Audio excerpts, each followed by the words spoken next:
The Hartwell Conservatory of Music stood like a palace in the heart of Boston. Its tall, white pillars, shining marble floors, and golden chandeliers told everyone the same thing: this place was for special people.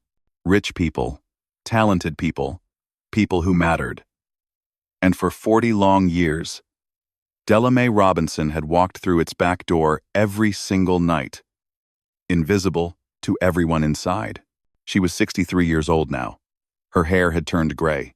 Her hands were rough from years of hard work, and her back ached from pushing the same heavy mop bucket down the same long hallways, night after night, year after year.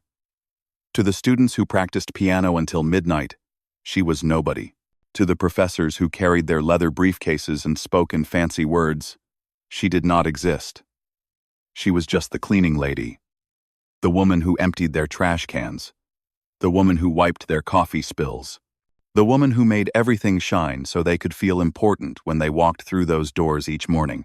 But Della had a secret she had kept buried deep inside her heart for more than 4 decades, a secret that lived in her fingers, in her soul, in the quiet moments when no one was watching, a secret that she protected like a mother protects her child. Della could play the piano, and not just a little bit. She could play in a way that would make your heart stop and your eyes fill with tears. She could make that instrument sing, cry, and speak without using a single word. It all started on her very first night at the conservatory. She was 23 years old back then, a young mother with 2 small children and a husband who had just left her with nothing but bills and broken promises. She needed money badly, and the night janitor job was the only thing she could find.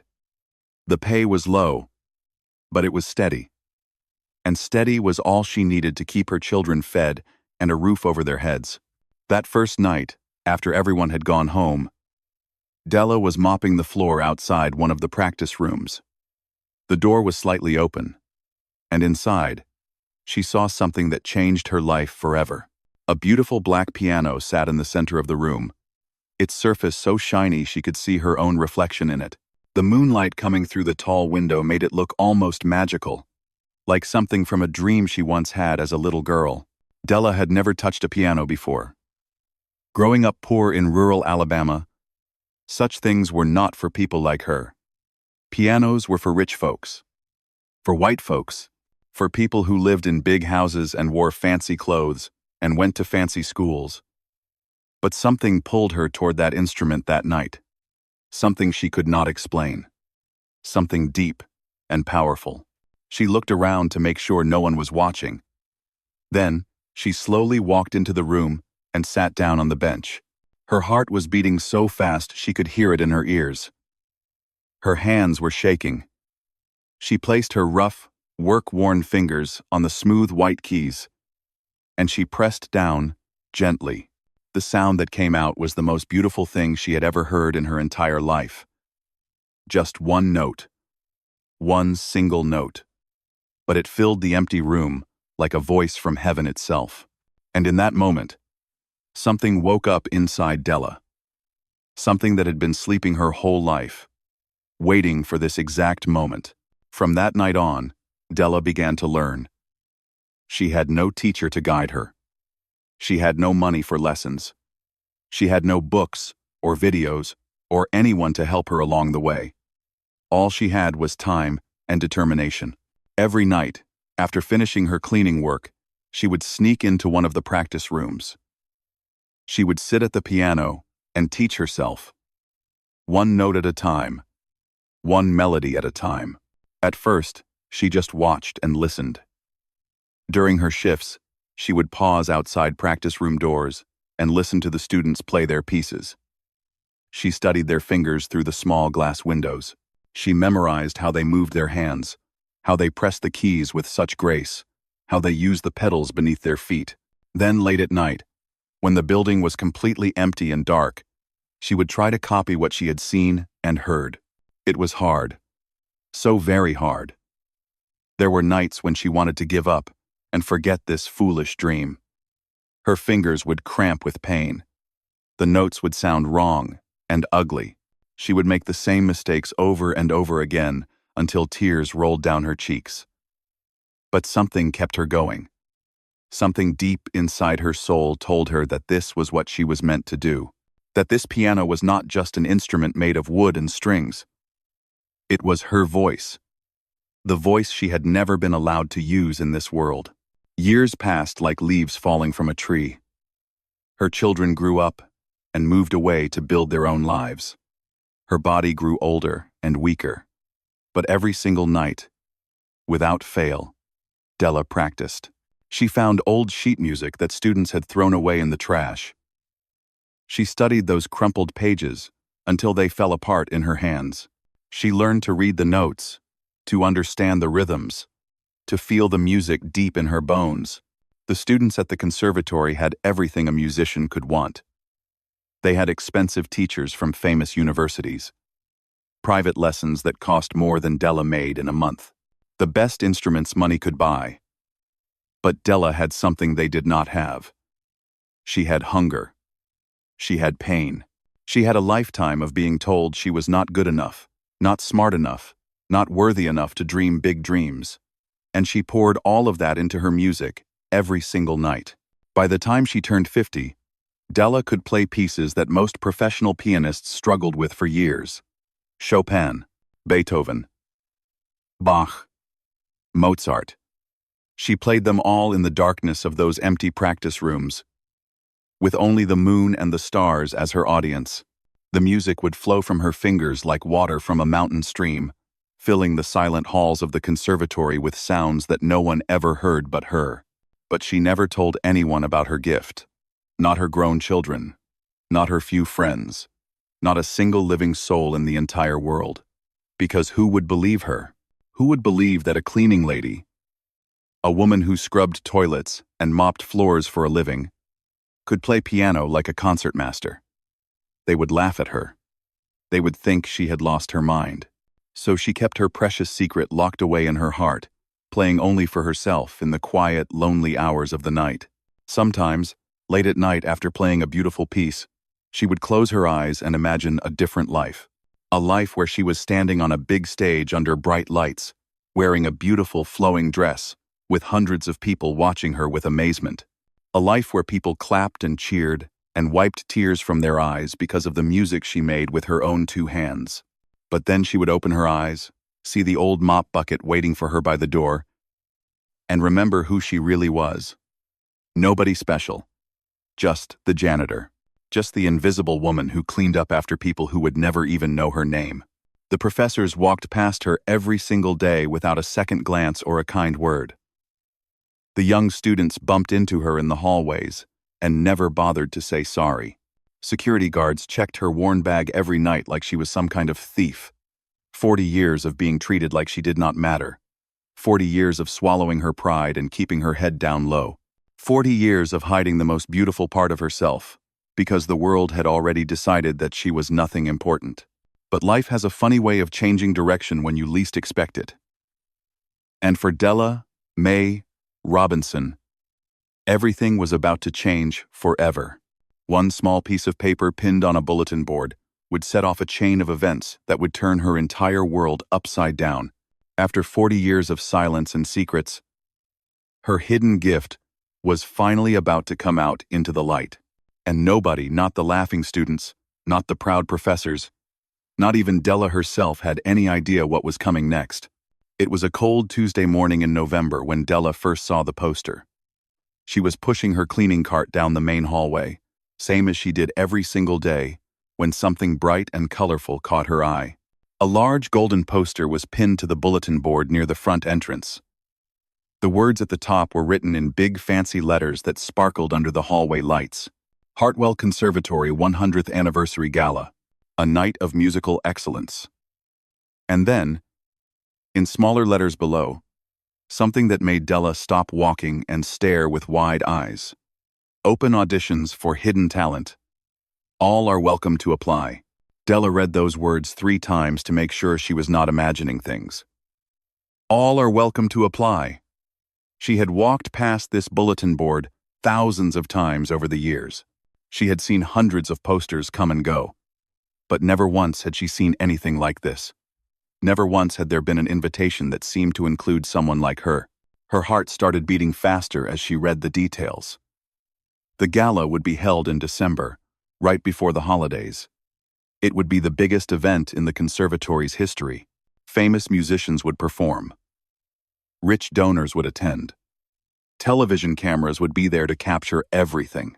And somewhere in the middle of all that greatness, there would be a 5-minute slot for a hidden talent, someone unexpected, someone the world had never heard of before.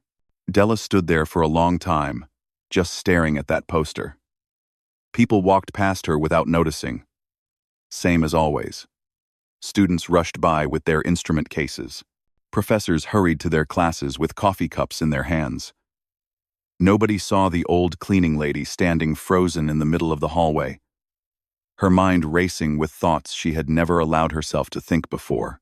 Could she do it? Could she really walk up to that audition desk and put her name down?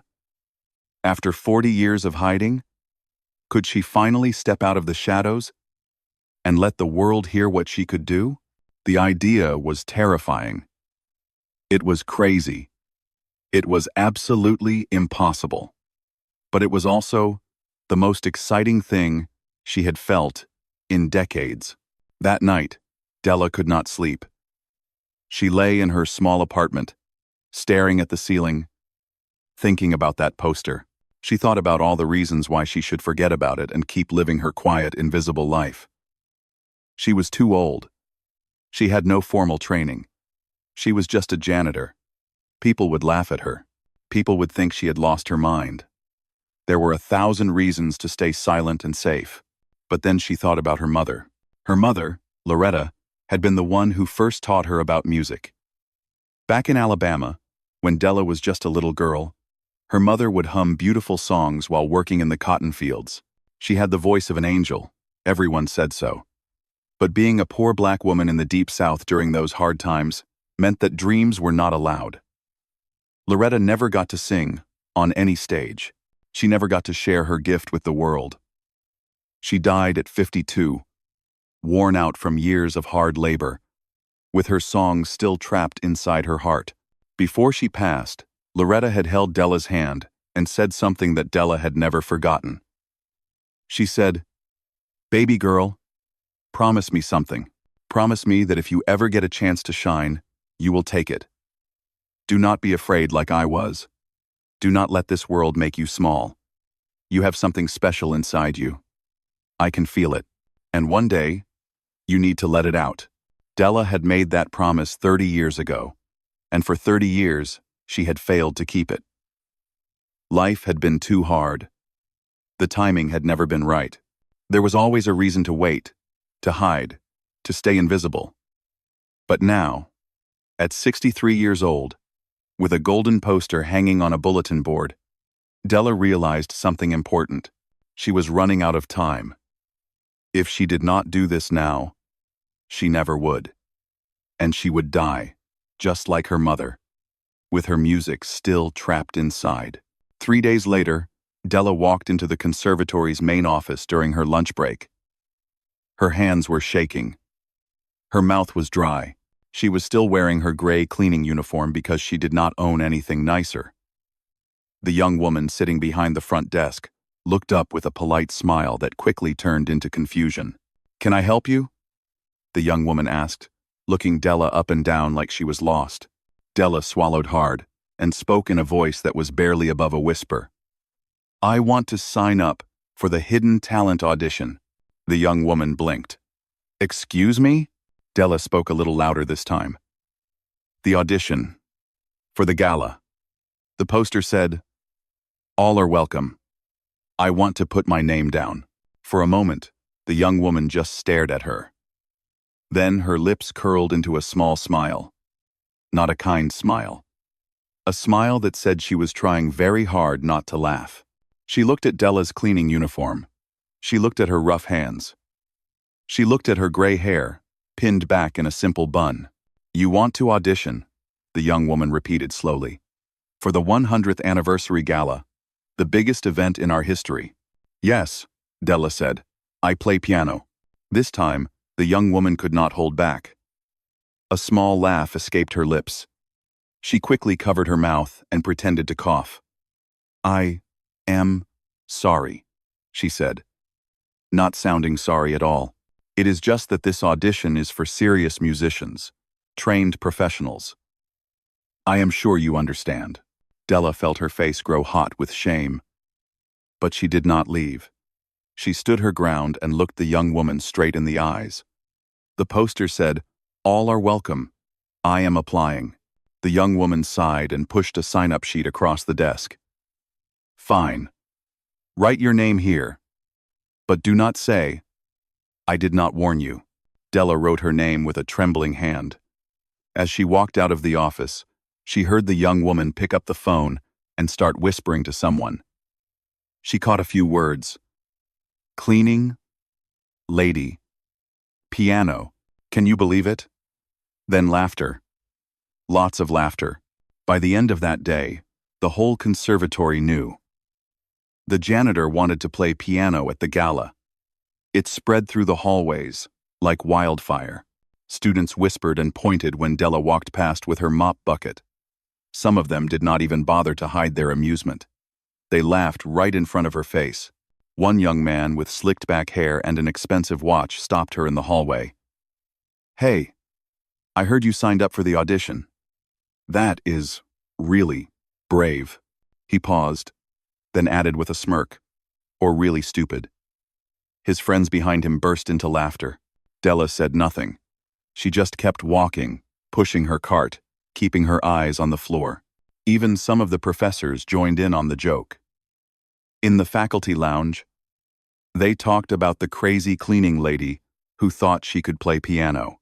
One professor, a tall man with silver hair who ran the piano department, actually came to find Della one evening.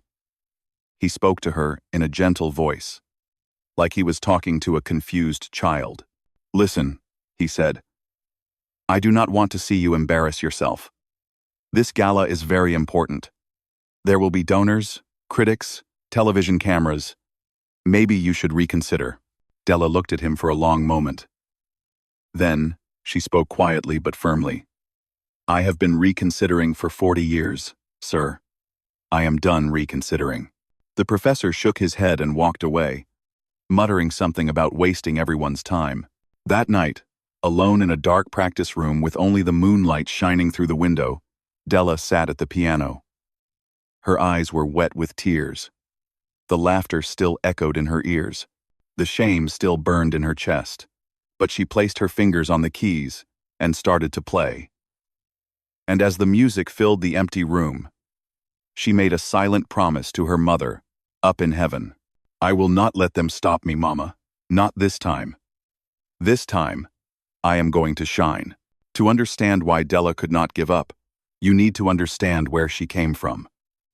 You need to know the story of a little girl who grew up with nothing but love and music in a tiny wooden house in rural Alabama. You need to know about a mother who sang like an angel but was never allowed to fly. This is that story.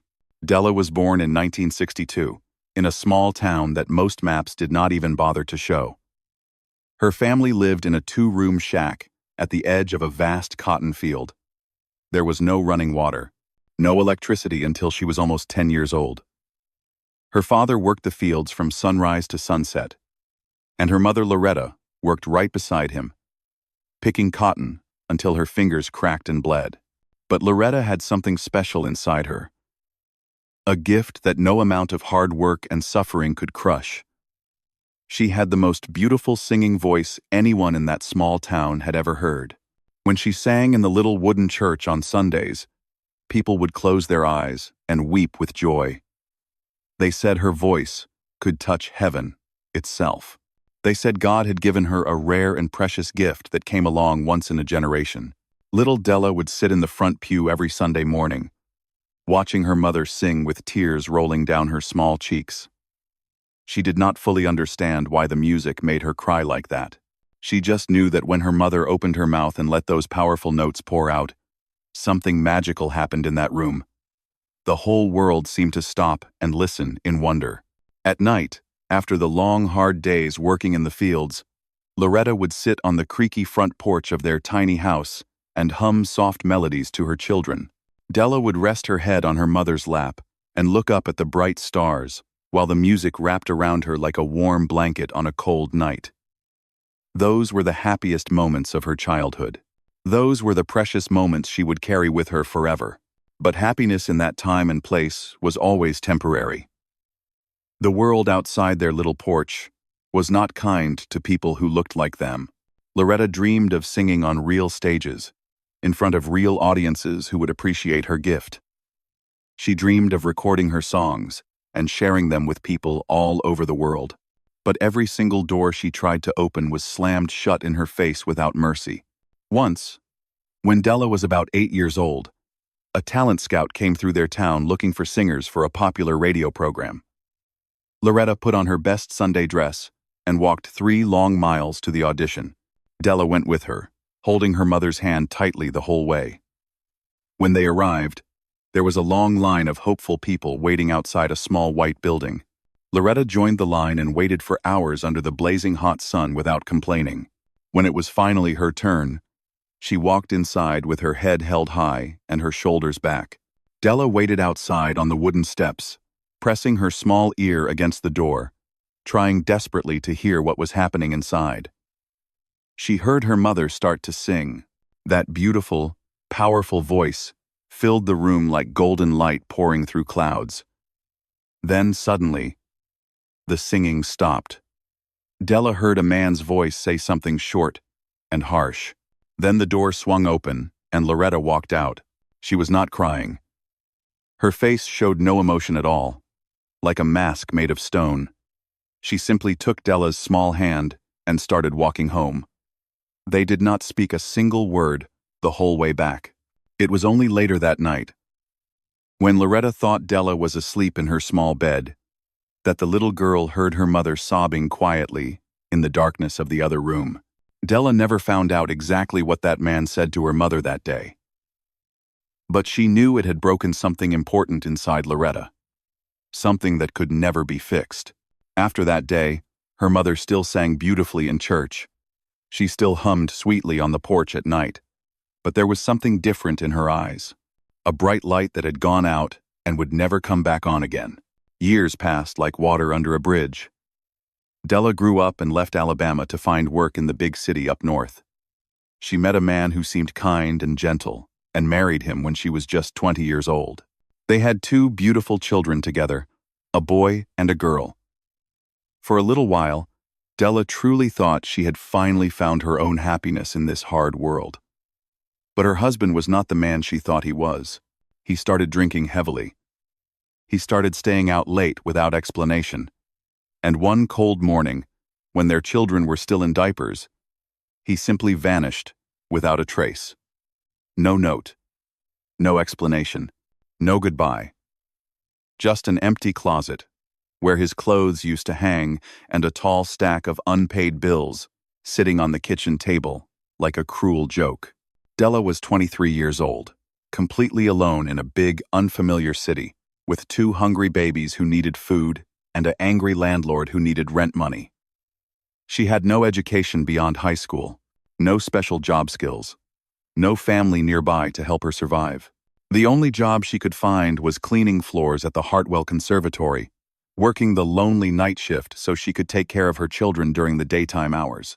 Those early years were the hardest of her entire life. She slept maybe 3 or 4 hours each night. She ate only 1 small meal a day so her children could have 2 proper meals. She wore the same 3 worn outfits for years because every extra dollar she earned went into a savings jar for her children's future. There were dark nights when she sat alone in her tiny apartment after putting the children to bed and seriously wondered if she could keep going. There were nights when the weight of everything felt simply too heavy to carry on her tired shoulders. But she kept going anyway. For her children, for the memory of her mother, for that tiny, stubborn spark of hope that refused to die no matter how hard life tried to crush it completely. When Della was 33, she got a phone call that would change everything. Her mother was sick. Very sick. Della took her children and traveled back to Alabama to see Loretta one last time.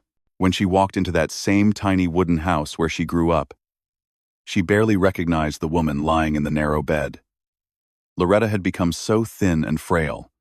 The strong hands that once picked cotton and held Della close were now weak and trembling like leaves in the wind. Della sat beside her mother's bed for 3 days and 3 nights without leaving. They talked about everything and nothing. They laughed about old memories from better times. They cried together about dreams that never came true.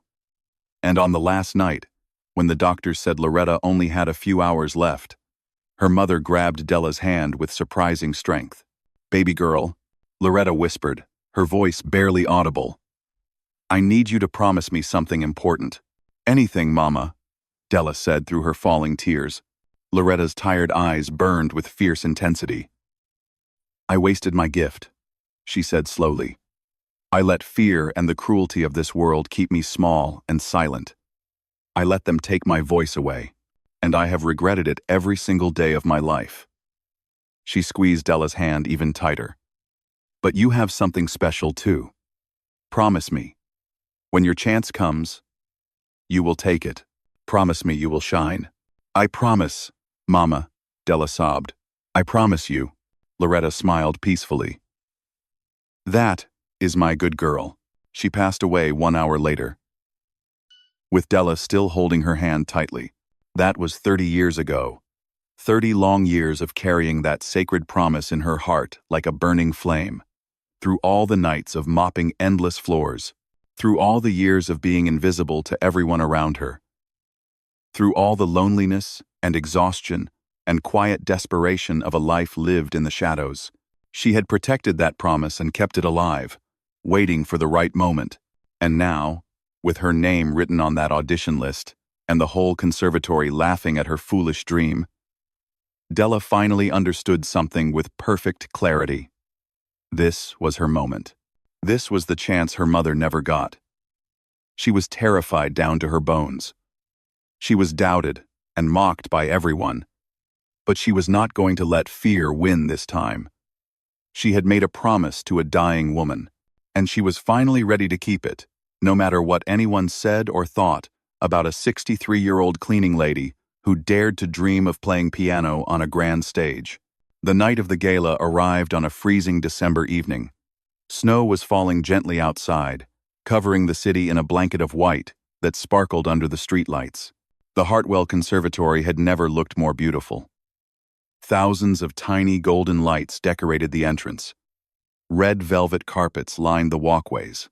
Expensive cars pulled up one after another, dropping off guests dressed in clothes that cost more than Della made in a whole year. Inside the grand ballroom, 500 guests gathered under crystal chandeliers that hung from the ceiling like frozen waterfalls. Women wore diamonds around their necks. Men wore perfectly tailored suits. Famous musicians mingled with wealthy donors, sipping champagne from tall glasses and laughing at jokes that only rich people seemed to understand.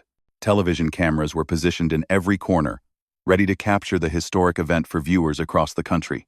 Della stood in a small room backstage, alone with her thoughts and her fear. She looked down at herself and felt a wave of doubt wash over her. She was wearing a simple blue dress that she had sewn herself over the past 3 weeks. The fabric was not expensive. The stitching was not perfect. But it was the best she could do with the little money she had saved. On her feet were black shoes she had bought at a second-hand store and polished until they shined. She caught her reflection in a small mirror on the wall. A 63-year-old woman with gray hair and tired eyes stared back at her. Her hands were shaking. Her heart was pounding so hard she could feel it in her throat. What was she doing here? What made her think she belonged in a place like this? The doubts came rushing in like a flood she could not stop. Through the thin walls, she could hear the sounds of the gala. Beautiful music played by world-famous pianists. Thunderous applause from the audience. Speeches about excellence and achievement and the glorious history of the conservatory. Everything out there was polished and perfect and professional. And here she was, a cleaning lady in a homemade dress, about to walk onto that stage and make a fool of herself in front of 500 people and television cameras. She thought about leaving. She could just walk out the back door right now. Nobody would notice. Nobody would care. Tomorrow she could go back to her mop bucket and her invisible life. And this whole crazy dream would just be a story she never told anyone. It would be so easy to quit. So safe. So painless. But then she closed her eyes and saw her mother's face. She heard Loretta's voice whispering in her ear. "Promise me you will shine. Baby girl. Promise me. You will not be afraid." Della took a deep breath and opened her eyes. No. She had not come this far to run away. She had not waited 40 years to quit at the last moment. Tonight, she was going to keep her promise, even if her hands would not stop shaking. The hours passed slowly. One performer after another took the stage and dazzled the audience with their incredible talent. Concert pianists who had studied at the finest schools in the world. Violinists who had performed in the greatest halls across Europe. Each one received standing ovations and showers of praise. Each one reminded Della just how out of place she truly was. Finally, close to midnight, a voice came over the speakers. "And now, ladies and gentlemen, we have a special presentation. As part of our celebration, we opened auditions for hidden talent. Tonight, we have one brave participant who wishes to share her gift with us. Please welcome to the stage, Della Mae Robinson." There was a moment of confused silence. Then, whispers began spreading through the crowd like wind through dry leaves. People turned to each other with puzzled expressions. Who was Della Mae Robinson? The name meant nothing to them. In the front rows, some of the conservatory students who recognized the name began to snicker. A few of them pulled out their phones, ready to record what they expected to be an embarrassing disaster. Della walked out from behind the curtain. The spotlight hit her face, blinding her for a moment. As her eyes adjusted, she saw the sea of faces staring up at her. 500 pairs of eyes, some curious, some confused, some already smirking with amusement. She heard a woman in the front row whisper to her husband, "Is that the cleaning lady?" The husband chuckled softly in response. The walk to the piano felt like the longest journey of her life. Each step echoed in the silent ballroom. She could feel the judgment radiating from the crowd. She could sense their doubt, their pity, their readiness to laugh. By the time she reached the magnificent black Steinway grand piano in the center of the stage, her legs felt like they might collapse beneath her. She sat down on the bench slowly. The piano gleamed under the lights. Its surface so polished, she could see her own frightened reflection looking back. She placed her trembling fingers on the cool white keys. The entire room was silent now. Watching, waiting, expecting her to fail. Della closed her eyes. She thought about her mother singing in that tiny church in Alabama. She thought about Loretta humming on the porch under the stars. She thought about all the nights she had spent alone in dark practice rooms, teaching herself to play one note at a time. She thought about every person who had ever told her she was not good enough, not smart enough, not worthy enough to dream big dreams. Then she began to play. The first notes of Chopin's Ballade, number 1 in G minor, floated into the air like birds taking flight. It was soft at first, gentle, and searching, like a question being asked in the darkness. The audience shifted uncomfortably. A few people exchanged skeptical glances. But Della kept playing, her eyes still closed, her fingers moving across the keys with a grace that seemed impossible for hands so rough and worn. Then the music began to build. The melody grew stronger, more confident, more powerful with each passing moment. Notes cascaded from the piano like waterfalls of pure emotion. The sound filled every corner of that grand ballroom, bouncing off the crystal chandeliers and wrapping around every single person in the room. Within 30 seconds, the smirks disappeared from people's faces. Within 1 minute, mouths hung open in disbelief. Within 2 minutes, tears were streaming down cheeks throughout the audience. The woman who had whispered about the cleaning lady was now sobbing openly into her handkerchief. The students who had pulled out their phones to record a disaster sat frozen, unable to believe what they were witnessing. Della played like her life depended on it. Because in many ways, it did. 40 years of love and loss poured through her fingers. 40 years of sacrifice and struggle and secret dreams found their voice at last. Every note carried the weight of her mother's unfulfilled wishes. Every chord spoke of promises made and promises kept. She was not just playing music. She was telling her entire life story without speaking a single word. The piece lasted nearly 12 minutes, far longer than the 5 minutes she had been given. But nobody stopped her. Nobody dared to interrupt. The audience sat spellbound, hypnotized by the raw power and beauty flowing from this woman they had dismissed as nobody. The professors who had tried to discourage her sat with tears in their eyes. The students who had laughed at her could not look away. When Della finally struck the last chord, the sound hung in the air for what felt like an eternity. Then there was silence. Complete and total silence. Della opened her eyes, suddenly terrified that she had made a terrible mistake. Then the room exploded with sound. Every single person in that ballroom rose to their feet at the same time. The applause was deafening, thunderous, like a storm breaking through the walls. People were cheering and crying and shouting words that Della could not even understand through the overwhelming noise. Strangers hugged each other. Grown men wiped tears from their faces without any shame. The standing ovation went on, wave after wave of applause that seemed like it would never end. Della sat at the piano bench, unable to move, unable to speak. Tears were streaming down her face, falling onto the white keys below. She looked out at the sea of standing people, their hands coming together again and again in celebration of something they had never expected to witness. In the front row, she saw the tall professor from the piano department, the same man who had told her not to embarrass herself. He was clapping harder than anyone else, tears running freely down his distinguished face. For 63 years, Della Mae Robinson had been invisible. But not anymore. Not ever again. The standing ovation lasted for 7 full minutes. 7 minutes of thunderous applause that shook the chandeliers and echoed off the marble walls. 7 minutes of 500 people on their feet, clapping until their hands turned red, crying tears they did not expect to cry on this cold December night. Della sat frozen at the piano bench through all of it, her own tears falling silently onto the keys, unable to fully understand what was happening around her. When the applause finally began to fade, people rushed toward the stage. The first person to reach her was the tall professor with silver hair, the head of the piano department. The same man who had told her she would embarrass herself. He climbed the steps with tears still wet on his cheeks and took both of her rough hands in his. "I am so sorry," he said, his voice breaking with emotion. "I am so deeply sorry for what I said to you. That was the most beautiful performance I have heard in my 40 years at this conservatory. Please forgive me." Before Della could respond, more people surrounded her.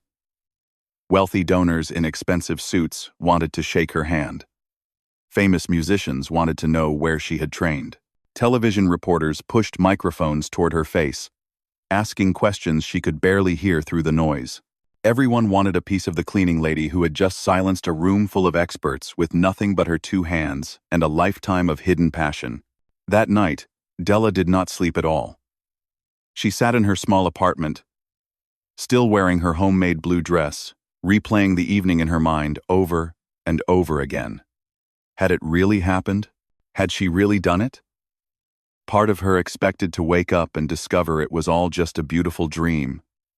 But the soreness in her fingers and the tears dried on her cheeks told her it was real. Every moment of it was real.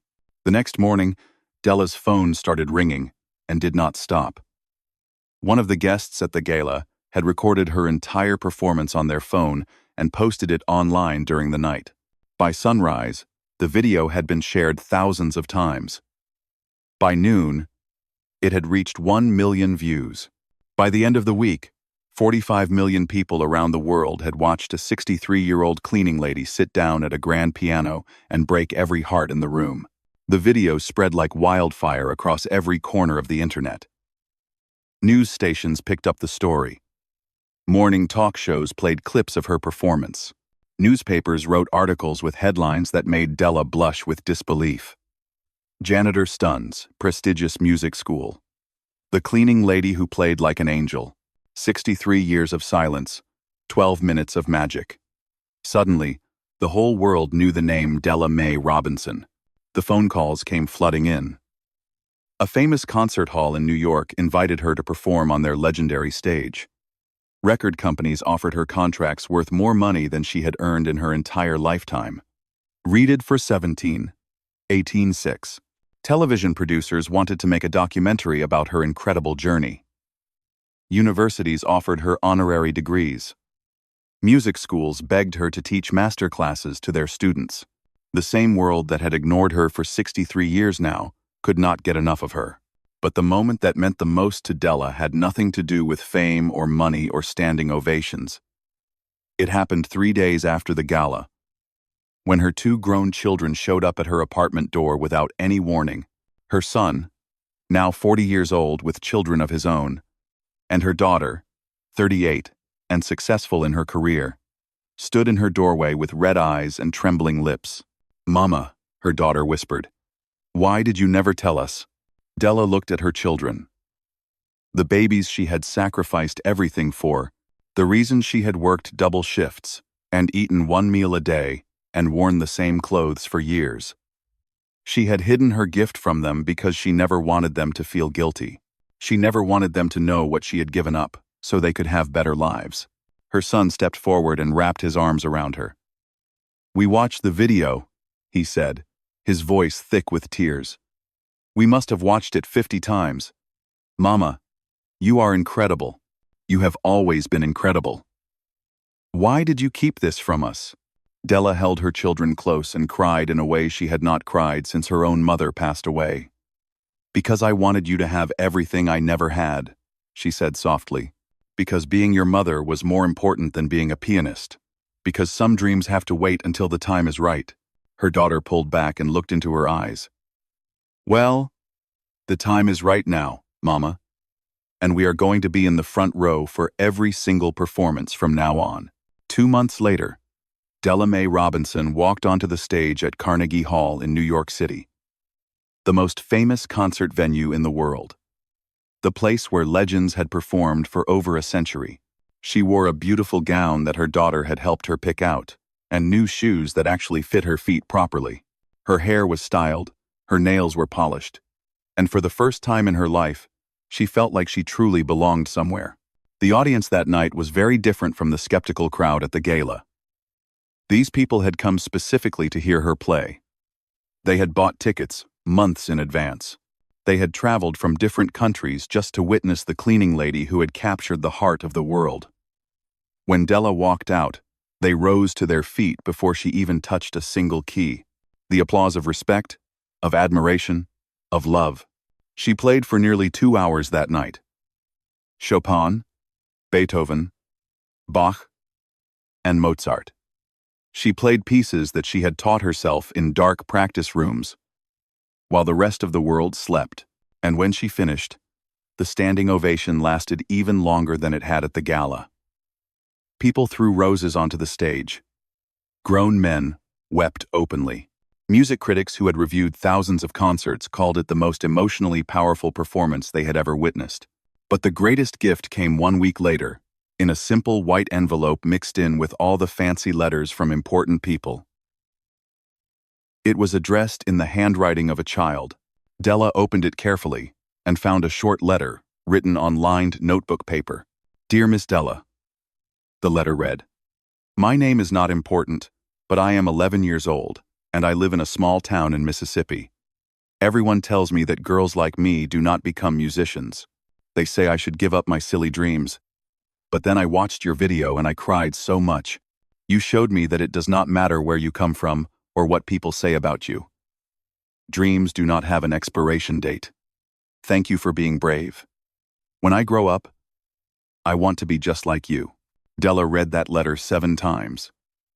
Then she held it against her chest and looked up at the ceiling, imagining her mother's face smiling down at her from heaven. She had done it. She had kept her promise. She had stepped out of the shadows and let her light shine for the whole world to see.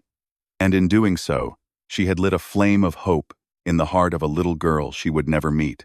At 63 years old, Della Mae Robinson had finally learned the most important lesson of her life. It is never too late to become who you were always meant to be. Your dreams do not expire. Your voice matters. And sometimes, the people the world overlooks are the ones with the most extraordinary gifts to share. Her mother had been right all along. She did have something special inside her. And now, finally, the whole world knew it too. The invisible woman had become visible at last.